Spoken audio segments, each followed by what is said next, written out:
সুপ্রিয় দর্শক, আসসালামু আলাইকুম। আপনাদের সবাইকে স্বাগত জানাচ্ছি এখনকার আলোচনায়। আপনাদের সঙ্গে আছি আমি সিরাজুল ইসলাম। দর্শক, চোখ ছানা বড় হওয়া খবর। ইসরায়েলের শতকরা 92% মানুষ বলছে এই যুদ্ধে ইরান বিজয়ী হয়েছে। তার মানে আমেরিকা এবং ইসরায়েল হেরেছে। শুধু তাই না, ইসরায়েলের প্রধানমন্ত্রী বেনিয়ামিন নেতানিয়াহুর জনপ্রিয়তায় ব্যাপকভাবে ধস নেমেছে। তাকে সমর্থন করছে মাত্র শতকরা 29% মানুষ ইসরায়েলের। তাহলে প্রশ্ন হচ্ছে, এই যুদ্ধ কি নেতানিয়াহুর রাজনৈতিক ভাগ্যকে অনিশ্চিত করে তুলেছে? তাহলে প্রশ্ন আসছে, সামনের নির্বাচনে অর্থাৎ অক্টোবরের যে নির্বাচন, সেই নির্বাচনে কি নেতানিয়াহুর ভরাডুবি হবে? অর্থাৎ নেতানিয়াহু কি ইসরায়েলের ক্ষমতা থেকে ছিটকে পড়ছে? সুপ্রিয় দর্শক, এখনকার ভিডিওতে মূল ফোকাস থাকবে এই বিষয়ে।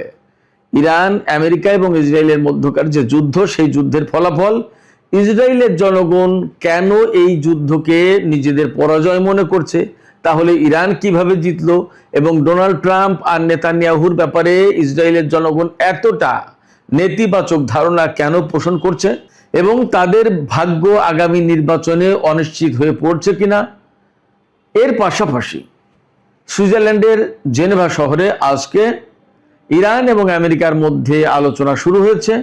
সেখানে আলোচনায় মধ্যস্থতা করছে কাতার এবং পাকিস্তান। কাতারের প্রধানমন্ত্রী গেছেন সুইজারল্যান্ডে, পাকিস্তানের প্রধানমন্ত্রী এবং সেনাপ্রধান সহ আরো কয়েকজন লোক গেছেন। সেখানে ইরানের পক্ষে কারা প্রতিনিধিত্ব করছে, আমেরিকার পক্ষে কারা প্রতিনিধিত্ব করছে, আমেরিকার যে প্রতিনিধি দল, তাতে কেন পরমাণু আলোচকদের বা পরমাণু বিশেষজ্ঞদের কেউ নেই, এই সমস্ত নানান বিষয়ে এখনকার আলোচনা। আশা করি ভিডিও ভালো লাগবে, আর যদি ভালো লাগে তাহলে লাইক, কমেন্ট, শেয়ার করবেন এবং চ্যানেলটি সাবস্ক্রাইব করে সাথেই থাকবেন। দর্শক, চলুন আমরা মূল আলোচনায় চলে যাই। ইসরায়েলের জেরুজালেমের হিব্রু ইউনিভার্সিটি, সেই ইউনিভার্সিটি এবং আগাম নামে একটি ইনস্টিটিউট, দুই প্রতিষ্ঠান যৌথভাবে একটা জরিপ করেছে। জরিপটা চালানো হয়েছে এই মাত্র 17 জুন যে গেল, 17 জুন থেকে 20 জুন পর্যন্ত, অর্থাৎ গতকাল 20 জুন রোববার ছিল। এই 4 দিন, 17, 18, 19, 20, এই 4 দিন জরিপ চালানো হয়েছে। জরিপে 3600 মানুষের উপর, 3600 কিছু বেশি মানুষের উপরে এই জরিপ চালানো হয়েছে। এই জরিপের ফলাফলে যা উঠে এসেছে তা রীতিমতো আটকে ওঠার মতো, অন্তত নেতানিয়াহুর জন্য। ডোনাল্ড ট্রাম্পের কপালেও ভাঁজ পড়বে নিশ্চয়ই এই জরিপের ফলাফল শুনলে। কি আছে জরিপে, চলুন আমরা শুনি। শতকরা 92.1% মানুষ মনে করছে ইরানের সাথে যুদ্ধে আমেরিকা এবং ইসরায়েল পরাজিত হয়েছে। তার মানে ইরান এই যুদ্ধে বিজয়ী হয়েছে। মজার ব্যাপার হচ্ছে, নেতানিয়াহুর নেতৃত্বাধীন যে ডানপন্থী জোট যারা সরকার চালাচ্ছে, তাদের ভেতরে শতকরা 99.1% সমর্থক মনে করে ইরান বিজয়ী হয়েছে, ইসরায়েল হেরে গেছে। শতকরা 92.9% মানুষ মনে করছে ইরানের বিরুদ্ধে যে যুদ্ধ হয়েছে, এই যুদ্ধের ফলে ইসরায়েলের দীর্ঘমেয়াদী নিরাপত্তা ব্যবস্থা মারাত্মকভাবে দুর্বল হয়ে পড়েছে। এই কথার ব্যাখ্যা কি আমি পরে বলছি। শতকরা 86% ইসরায়েলি ইরানের সাথে আমেরিকা এবং ইসরায়েলের যে যুদ্ধ হয়েছে, সেই যুদ্ধের ফলাফলে অসন্তুষ্ট। অর্থাৎ ইসরায়েল যে পরাজিত হয়েছে, এই পরাজয়টা তারা মেনে নিতে পারছে না। ইরানের সাথে আমেরিকা এবং ইসরায়েল যে লক্ষ্য অর্জনের জন্য যুদ্ধ শুরু করেছিল, সেই যুদ্ধে কি লক্ষ্য অর্জিত হয়েছে? ইসরায়েল আমেরিকা সেই লক্ষ্য অর্জন করেছে? এমন প্রশ্নের জবাবে শতকরা 87% বেশি ইসরায়েলি নাগরিক তারা বলেছে যে না, এই লক্ষ্য অর্জনে ব্যর্থ হয়েছে। এই যুদ্ধের পর বা যুদ্ধের ভেতরে এই সাম্প্রতিক সময়গুলোতে নেতানিয়াহু কয়েকবার দাবি করেছেন যে এই যুদ্ধ সফল হয়েছে। আর ডোনাল্ড ট্রাম্প তো শুরুর দিন থেকেই ইরানকে পৃথিবীর মানচিত্র থেকেই মুছে দিয়েছে। ইরানের সামরিক বাহিনী, নৌবাহিনী, বিমান বাহিনী, ক্ষেপণাস্ত্র, উৎক্ষেপক যে লঞ্চার, সমস্ত সবকিছু ধ্বংস করে দিয়েছে, সব শেষ। উনি তো বারবার বলছেন যে ভিক্টরি তাদের, বিজয় তাদেরই হয়েছে। কিন্তু নেতানিয়াহু কিছুটা ধীরে সুস্থে গেলেও তিনি ইরানের বিরুদ্ধে বিজয় দাবি করেছেন। তিনি বলেছেন আমরাই জিতেছি, আমরা এই সাফল্য আমাদের বড় সাফল্য। কিন্তু ইসরায়েলের শতকরা 87% বেশি মানুষ বলছে যে নো, ইসরায়েল সফলতা অর্জন করেনি, নেতানিয়াহু সাফল্য পাননি। এই যুদ্ধে ইসরায়েল এবং আমেরিকার সফলতা নেই। যুদ্ধের যে পরিকল্পনা ছিল ইরানের বিরুদ্ধে, নেতানিয়াহু তো ফিলিস্তিন, লেবানন বিভিন্ন দেশের সাথে বহু বছর ধরে যুদ্ধ করছেন। ইরানের বিরুদ্ধে যে যুদ্ধ পরিচালনা করেছে, সেই যুদ্ধের পরিকল্পনায় মারাত্মক রকম ত্রুটি ছিল, দুর্বল যুদ্ধ ব্যবস্থাপনা ছিল, দুর্বল যুদ্ধ পরিকল্পনা ছিল, এমন কথা বলছে শতকরা 56.4% মানুষ। এবার সবচেয়ে নেতানিয়াহুর জন্য আতঙ্কজনক তথ্য, মার্চ মাসে অর্থাৎ 28শে ফেব্রুয়ারি ইরানের বিরুদ্ধে যুদ্ধ শুরু করেছিল আমেরিকা এবং ইসরায়েল। মার্চ মাসের প্রথম দিকে নেতানিয়াহুর জনপ্রিয়তা ছিল 40.5%। এখন সেই জনপ্রিয়তা কমে 29% নেমেছে। তার মানে নির্বাচন হলে শতকরা 70-71% মানুষ নেতানিয়াহুর বিরুদ্ধে ভোট দেবে, মোটামুটি ভাবে এটা ধরে নিয়ে যাচ্ছে। শতকরা 69.1% ইসরায়েলি মনে করে ডোনাল্ড ট্রাম্পের যে যুদ্ধ পরিকল্পনা ছিল সেটাও ব্যর্থ, সেটাও দুর্বল। এই যুদ্ধে ডোনাল্ড ট্রাম্প যে ভূমিকা পালন করেছে, ইসরায়েলের স্বার্থ রক্ষা করা, আমেরিকার পক্ষে কমান্ডার ইন চিফ হিসেবে সেনাবাহিনী পরিচালনা করা, যুদ্ধের কমান্ডিং দেয়া বা আরো যে সমস্ত ব্যবস্থাপনা, সমস্ত সবকিছু, এই যুদ্ধে ডোনাল্ড ট্রাম্পের যে সমস্ত ভূমিকা, সেই সমস্ত ভূমিকার ব্যাপারে একেবারেই অসন্তুষ্ট মানুষ।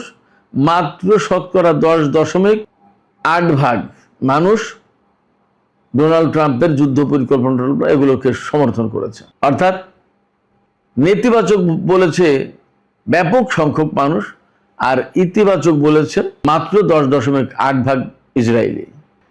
হিজবুল্লাহর বিরুদ্ধে ইসরায়েল নতুন করে অভিযান চালাচ্ছে, আমরা সবাই জানি, যা নিয়ে ব্যাপক শোরগোল আলোচনা হচ্ছে। এমনকি ইরান হরমুজ প্রণালী নতুন করে বন্ধ করে দিয়েছে। শুক্রবারে তো আলোচনাটা হলোই না, দেরিতে আলোচনা শুরু হলো।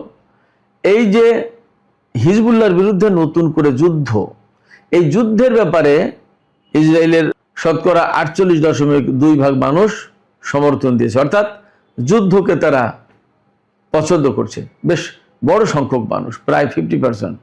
ইরানের বিরুদ্ধে যুদ্ধে পূর্ণ বিজয় অর্জিত হয়েছে এমন ধারণায় বিশ্বাস করছে মাত্র শতকরা 12% মানুষ, আর বাদ বাকি সবাই মনে করে যে নো, ব্যর্থ হয়েছে। এখন প্রশ্ন হচ্ছে, সত্যি কি ইরান বিজয়ী হয়েছে?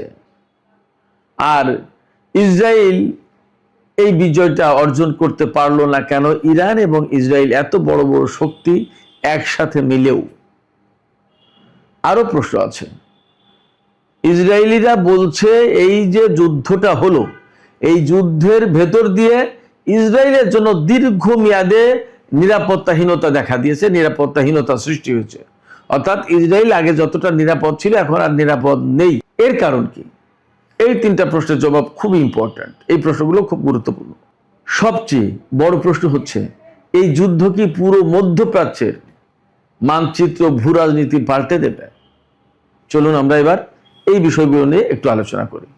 এখানে প্রথম যে প্রশ্ন, সেই প্রশ্ন হচ্ছে, সত্যি কি ইরান বিজয়ী হয়েছে?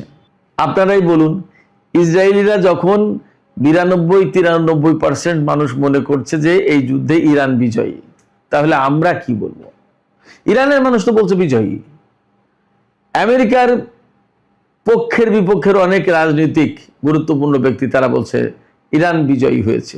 আন্তর্জাতিক বহু বিশ্লেষক বলছে ইরান বিজয়ী হয়েছে। তাহলে আমরা কি বলতে পারি? আমার তো মনে হয় যে ইরানই বিজয়ী হয়েছে। কারণ যে লক্ষ্য নিয়ে ইরান যুদ্ধ শুরু করেছিল আমেরিকা এবং ইসরায়েল, সেই লক্ষ্যগুলো কিন্তু একদম অর্জন করতে পারেনি।